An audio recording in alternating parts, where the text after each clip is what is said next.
In this video, I will go over how to write horizontal and vertical lines along with their constraints so that you can enter them in Desmos for your linear projects that are coming up. For horizontal lines, we have the equation of y equals a constant.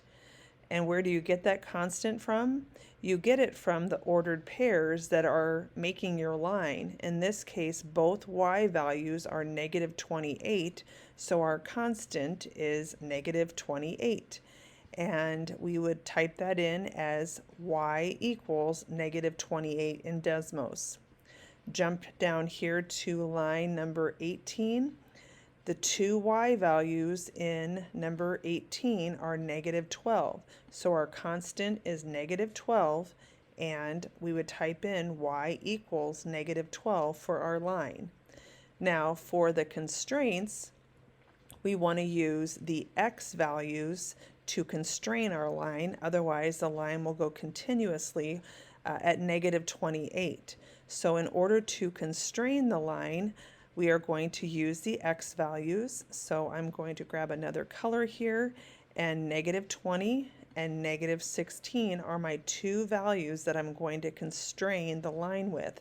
So I'm going to type in or write down negative 20 less than or equal to x less than or equal to negative 16. Okay, jump down to line 18. We're going to constrain our line by using the two x values, negative 12 and 12. So we would type in negative 12 less than or equal to x less than or equal to positive 12. How does that look different for vertical lines?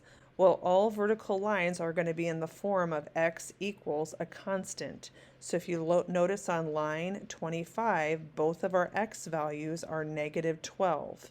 And so we're just going to type in x equals negative 12.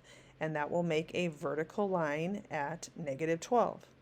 Jump down here to line number 29.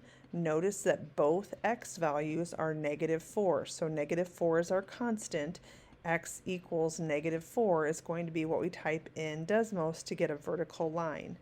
Now, to constrain our vertical lines, we're going to have to use our y values for the constraint. So in order for that line at x equals negative 12 to start and stop, we're going to have to use these y values, negative 12 and negative 8, to constrain the line. So you would type in negative 12 less than or equal to y less than or equal to negative 8.